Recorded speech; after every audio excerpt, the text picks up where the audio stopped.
Okay, clutch அழுத்தி பார்த்துட்டு பெல்ட்டை மாட்டேன். ஓகேவா? உங்களுக்கு இன்னையோட 6வது நாள். போகலாம். கியரை போட்டுருங்க. அதுக்கப்புறம் ரிலீஸ். கொஞ்சம் பரபரப்பாக இருக்கிற மாதிரி தெரியுது, கை காலிலேயே தெரியுது. கொஞ்சம் ரிலாக்ஸாக பொறுமையாக செய்யுங்க.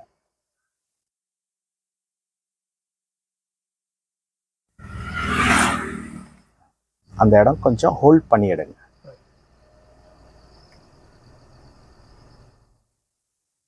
ஓகே, இப்போ நான் உங்களுக்கு பண்ண ஃபால்ட்டெல்லாம் ஞாபகம் வருதா?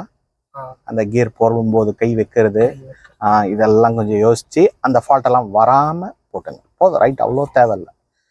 இங்கே ஃப்ரீயாக தானே இருக்குது, நம்ம கொஞ்சம் கொஞ்சமாக வேகம் கொடுத்து அதை மாற்றிக்கலாம். நெக்ஸ்ட் ரைட் போயிட்டீங்கன்னா பின்னாடி வரவங்களால உங்களுக்கு தொந்தரவு இருக்கும். ஸ்லோவாக இருக்கும்போது ஃபுல் ட்ராக் எடுக்காதீங்க. போகலாம். ஸ்டேரிங்கோட அட்ஜஸ்ட்மெண்ட் கொஞ்சம் ஃபாஸ்ட்டாக இருக்குது, வெளியே நெளிகிற மாதிரி இருக்குது வண்டி, அதை கொஞ்சம் கம்மி பண்ணிக்கோங்க. ஓகே, நெக்ஸ்ட்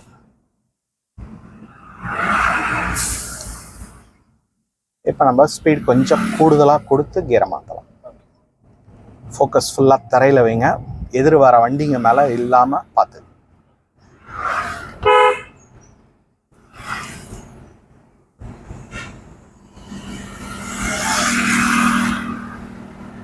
ஓகே, நெக்ஸ்ட்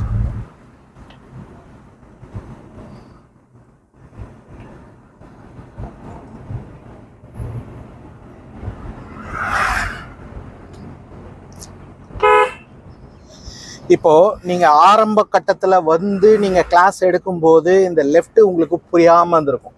எப்படிங்க லெஃப்ட் பாக்குறது, இந்த லெஃப்ட் நான் எப்படி ஐடியா எடுக்கிறதுன்னு கன்ஃபியூஸா இருந்திருக்கும் இல்லையா? இப்போ கொஞ்சம் ஸ்லோ பண்ணுங்க. இப்போ அதே கேள்வி இருக்குதா? ஏன் இல்லை? இது புரியுதா உங்களுக்கு? இது எப்படி நீங்க புரிஞ்சுக்கிட்டீங்க? லாங் ஃபோக்கஸ் பார்த்தீங்கன்னா இந்த லெஃப்ட் ஜட்ஜ்மெண்ட் ஆட்டோமேட்டிக்காவே வந்துடும். ஆனால் நம்ம அதிகமாக லாங் ஃபோக்கஸ் பார்க்கறது இல்லை, கிட்ட பார்த்து ஓட்டுறதுனால தான் உங்களுக்கு அந்த பயம் வருது. லெஃப்ட் நம்ம எப்படி கவனிக்கணும், இந்த இந்த லெஃப்ட் ஜட்ஜ்மெண்ட் நீங்கள் எடுக்கணும்னா ஒரு சின்ன மேக்ஸ் தான். அதாவது நம்ம வண்டியோட அகலம் எவ்வளோ, ஒரு தோராயமாக சொல்லுங்கள், இந்த வண்டியோட அகலம் எவ்வளோ இருக்கும் இந்த மிரர்லேருந்து அந்த மிரர் வரைக்கும்? 8.5 இருக்குமா? 10 அடி அந்த பஸ் போகுது இல்லை, அங்கே நீங்கள் எடுக்கணும் 10 அடி கேப். இப்போ உதாரணத்துக்கு ஒரு பைக் போதா, ஒரு ஆட்டோ வருதா, நடுவில் எவ்வளோ ஸ்பேஸ் இருக்கு? 20 அடி இருக்கு. நமக்கு 10 அடி போதும். அந்த கணக்கை நீங்கள் லாங் டிஸ்டன்ஸ்லேருந்தே எடுக்க ஆரம்பிச்சிட்டிங்கன்னா உங்களுக்கு இங்கே லெஃப்ட் பார்க்கணுன்ற ஐடியாவே வராது. இது நீங்கள் அவுட்டரில் ஓட்ட ஓட்ட ஓட்ட உங்களுக்கு டிராஃபிக்கில் ஆட்டோமேட்டிக்காக வந்துடும். கண்டிப்பாக பிரேக் யூஸ் பண்ண. இது வந்து ப்ராக்டிக்கலாக தான் புரிய வைக்க முடியும். போதும் போதும் போதும் பிரேக் போதும். பின்னாடி வண்டி வருது, அவனுக்கும் கொஞ்சம் கவனிக்கும். ப்ராக்டிக்கலாக நம்ம செய்யும் போது தான் அதை அண்டர்ஸ்டாண்ட் பண்ண வைக்க முடியும். போதும். கொஞ்சம் முரட்டுத்தனமாக இருக்கு, இந்த ரேஸில் ஓட்டுற மாதிரி ஒரு ஃபீல் ஆகுது. அவன் வரானா வந்துட்டு போகிறான், விடுங்க. அவனுக்குன்னு நம்ம வேகமாக ஓட்டணும்னு அவசியம் இல்லை, நம்ம நிதானமாக ஓட்டலாம். நம்மளோட ஸ்பீடை நம்ம மற்றவங்களுக்கோசரம் மாற்றிக்க கூடாது. மாற்றலாம், ஒரு எமர்ஜென்சி சுச்சுவேஷனில் செய்யலாம். இப்போ இதே ஒரு ஆம்புலன்ஸ் வருதுன்னா அவனுக்கோசரம் நம்ம கொஞ்சம் வேகமாக போகலாம், தப்பு இல்லை. ரொம்ப சடனாக அழுத்தாதீங்க. நெக்ஸ்ட்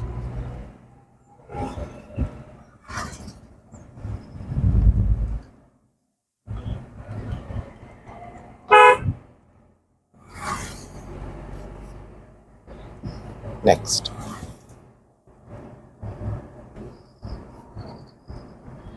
ஓகே, இப்போ நம்ம வண்டியை ஸ்டாப் பண்ணி முதல்லேருந்து எடுக்க போகிறோம். லெஃப்டில் அந்த மரத்தோட நிழல் லாஸ்ட் கொஞ்சம் மேடாக இருக்குது, அந்த இடமா ஸ்டாப் பண்ணி ஸ்லோ கிளச். அதை முதல்ல செஞ்சிட்டிங்கன்னா நீங்கள் ஓரம் வர்றதுக்கு டைம் எடுத்துக்கலாம். இப்போ மெதுவாக லெஃப்ட் எடுங்க. இப்போ பாருங்கள், நீங்கள் லெஃப்ட் நீங்கள் கிட்ட பார்க்காதீங்க, தூரமாக இந்த கோடு தெரியுதுல, தூரமாக பாருங்கள். இப்போ உங்களுக்கு அந்த லெஃப்டோட ஐடியா புரியுது இல்லை, எவ்வளோ சூறாக எடுத்திருக்கோம். ஸ்டடி பண்ணிட்டு இப்போ ஸ்டாப் பண்ணுங்க. இப்போ பாருங்க, நீங்க மிரரையும் பார்க்காம தான் வந்திருக்கீங்க. இப்போ இந்த மிரர்ல உங்களுக்கு எவ்வளோ லெஃப்ட் வந்திருக்கு? ரோடுக்கும் நம்ம டயருக்கும் எவ்வளோ கேப் இருக்கும்னு ஒரு தோராயமா ஒரு ஐடியா இருக்கா? 2.5 இன்ச். அவ்வளோதாங்க. 2.5 இன்ச்சில் ஒரு 1/4 அடி இருக்கும். ஓகே, இவ்வளோதான். இப்போ நீங்கள் லாங் ஃபோக்கஸில் கவனிங்க.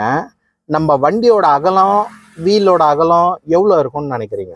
இந்த ரோடோட எண்டு, அந்த கோடு ஒரு 6 அடி. 6.5, அவ்வளோதாங்க. 6 அடின்றதே அகலம் அதிகம். ஏன்னா வீல் பார்த்தீங்கன்னா உங்களுக்கு வண்டிக்குள்ளே தான் இருக்குது, வெளியே இல்லை. வண்டிக்குள்ளே இருக்கிறதுனால உங்களுக்கு அகலம் வந்து கொஞ்சம் கரெக்டாக தான் வரும். இப்போ நம்ம இந்த வீல் பேஸ்லேருந்து அப்படியே கொஞ்சம் வண்டிக்கு மேலே வந்தீங்கன்னா வண்டி என்ன ஆகும்னா ஷேப் வந்து கொஞ்சம் அப்படி அகலமாக வரும். லைட்டாக தான், ஆனால் ரொம்ப கிடையாது, கொஞ்சம் அந்த ஷேப் வரும். அந்த ஷேப்பெல்லாம் கனெக்ட் பண்ணி நம்ம இந்த மிரர்லாம் கணக்கு எடுத்தோம்னா ஒரு 10 அடி தாராளமாக நம்ம கணக்கு வச்சுக்கலாம். ஓகேவா? சரி, இப்போ மறுபடியும் முதல்லேருந்து எடுக்கலாம். இப்போ பாருங்கள், பிரேக் எடுத்தீங்கன்னா வண்டி பின்னாடி நவுறுதா? தெரியுதா உங்களுக்கு? நவுறுது. இப்போ இதை நவுறாமல் முன்னாடி எடுக்கணும். அதுக்கு ஹேண்ட் பிரேக் தேவையில்லை. சீட் ரொம்ப பின்னாடிக்குதா? எடுக்கும் போதே சொல்லலான்னு பார்த்தேன். சரி, ஒரு வேளை நல்லா ஃப்ரீயாக ஓட்டுறீங்களோன்னு நினச்சேன். இப்போ பாருங்க, அந்த பிரேக் எடுத்தால் வண்டி பின்னாடி நவுது இல்லையா? அதை நவுறாமல் எடுக்கணும்னா கியரை போட்டுருங்க சொல்கிறேன். இப்போ நீங்கள் பிரேக்லேருந்து கால் எடுத்துட்டீங்களா? ஓகே, மட்டமாக தான் இருக்குது. இப்போ நீங்கள் பிரேக்கில் காலை வைங்க சொல்கிறேன். பிரேக் வந்து அந்த நவுறாது, இப்போ நவுறுதா? தெரியுதா? அதை அழுத்தி அப்படியே பிடிச்சிக்கிங்க. கிளச்சோட மூவிங் பாயிண்ட் சொன்ன பாருங்கள், ஒரு வைப்ரேஷன் ஆகும் இல்லையா? அந்த இடத்துல வரைக்கும் மெதுவாக எடுத்துகிட்டு வந்து வண்டி உதறதா பாருங்க. ஓகே, அந்த உதற இடத்துல கிளச்சை நிப்பாட்டிட்டு இப்போ பிரேக்கை மெதுவாக எடுங்க. உங்களுக்கு கொஞ்சம் கூட பின்னாடி நவராமல் வண்டி முன்னாடி போகும். இந்த ஹில்ஸ், பெரிய பெரிய ஹில்ஸ்லலாம் இப்படி தான் நம்ம வண்டியை மூவ் பண்ணணும். ஆனால் இதை செய்யறதுக்கு ரொம்ப பொறுமை தேவை. கொஞ்சம் அவசரம் பண்ணாலும் ஒன்று வண்டி ஆஃப் ஆகிடும், இல்லைன்னா ரிவர்ஸில் பின்னாடி நவர ஆரம்பிக்கும். இது இந்த மாதிரி இடத்துல ஓகே, ஒன்றும் பயம் இல்லை. ஆனால் ரொம்ப இக்கட்டான சில இந்த பெங்களூர்லலாம் பார்த்தீங்கன்னா அப் டவுன் இருக்கும். அங்கெல்லாம் பார்த்தீங்கன்னா கரெக்டாக சிக்னல் டைமில் வண்டி நீங்கள் ஹில்ஸில் வண்டி நிப்பாட்டி லைட்டாக ஷேப் இருக்கும், அதில் நிப்பாட்டிருப்பீங்க. பின்னாடி வரவனா சூறாக உங்ககிட்ட வந்து நிப்பாட்டி இருப்பான்.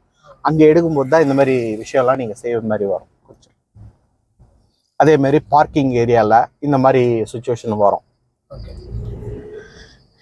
நீங்கள் இதெல்லாம் செய்யும்போது ரொம்ப பொறுமையாக கையாளணும். அப்படி பொறுமையாக கையாளும் போது உங்களுக்கு ஆப்ரேட்டிங் எல்லாமே கிளியராக தெரிஞ்சிருந்தா மட்டும்தான் இதெல்லாம் நல்லா வரும்.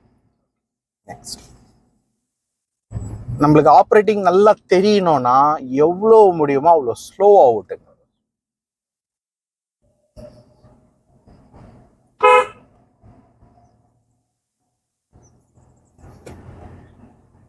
அவரோட கவனம் பேச்சில் தான் இருக்கு, ரோட்ல இல்லை. அந்த ஸ்டைலை வச்சே நம்ம கண்டுபிடிச்சிடலாம் அவர் எப்படி போறாரு, கவனம் இல்லை இருக்கு அப்படின்றத நம்மளுக்கு தெரிஞ்சிடும். அந்த பக்கம் தான் இந்த கை இங்க வரும்போது வண்டி அந்த பக்கம் போயிடுது. அது கொஞ்சம் பிடிச்சி இழுத்துடுறீங்க.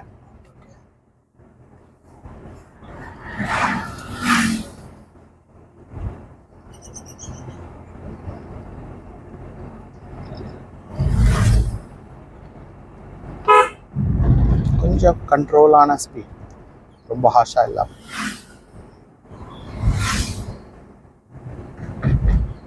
வண்டி நெளிஞ்சிட்டே இருக்கேன், நேராகவே போறீங்க. இப்படி வா, அப்படி போ, இப்படி வா, அப்படி போ. அந்த மாடு ஓட்டிட்டு போறாங்களா அது வரைக்கும் அது கொஞ்சம் ஸ்டெடியா ஒரு நூல் பிடிச்ச மாதிரி போற மாதிரி கொண்டு வரும். நீங்க அதுக்கு இந்த 2 கோடையும் பார்க்காம சென்டர் ஃப்ரீ ஸ்பேஸ் இருக்கு பாருங்க, அதை மட்டும் கவனிங்க. நீங்க என்ன பண்றீங்கன்னா இவனை பாக்குறீங்க, அவனை பாக்குறீங்க, அதனால தான் வண்டி நெஞ்சிட்டே இருக்கு. உங்க பார்வை நேரம் ஆயிடுச்சுன்னா வண்டி நேரம் ஆயிடும். ஆனா உங்க பார்வை என்ன ஆயிடுதுன்னா இந்த பக்கம் அந்த பக்கம் திரும்பிக்கிட்டே இருக்கு. அதை உங்க பார்வையை நிப்பாட்டுங்க, வண்டியை நேரா போகும். ஏன்னா அதே பழக்கமாயிடும். அதை கொஞ்சம் மாத்தி. இப்போ வண்டி நேரா போதா?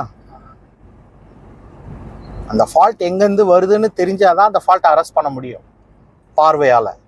ஸ்டேரிங்கில் மேக்ஸிமம் மிஸ்டேக் வருதுன்னா நீங்கள் பார்க்குற பார்வையால் தான் வரும்.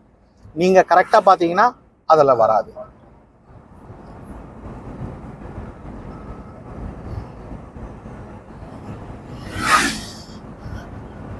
ஓகே, இப்போ வண்டியை ஸ்டாப் பண்ணிக்கலாம். கிளச்சை அரெஸ்ட் பண்ணிவிட்டு மெதுவாக லெஃப்ட் எடு. லெஃப்டில் யாரும் இல்லை, ஃப்ரீயாக இருக்குது. மெதுவாக வரும்போதே அவங்க புரிஞ்சுப்பாங்க. Horn one more.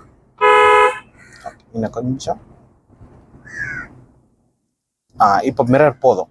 நீங்கள் லாங் ஃபோக்கஸ் பண்ணுங்கள். ரைட் எடுத்து கீழே இறங்கக்கூடாது. கீழே இறங்குறதுக்கு காரணம் நீங்கள் கிட்ட ஷார்ட்டாக பார்த்தது. லாங்காக பார்க்கணும். லாங்காக பார்த்தீங்கன்னா கீழே இறங்காமல் வண்டி நிற்கும். இப்போ ஸ்டடியாக நேராக நிப்பாட்டுங்க. கொஞ்சம் அந்த ஃபோர்ஸ் இருக்குது, அந்த ஃபோர்ஸை கொஞ்சம் குறைச்சிக்கிட்டிங்கன்னா இன்னும் ஸ்மூத் டிரைவிங் வரும். நோட்டில் பண்ணி. ஓகே ஓகே, தேங்க்ஸ் ஃபார் வாட்சிங். கட் பண்ணி அடுத்த வீடியோவில் நம்ம பார்க்கலாம். பை.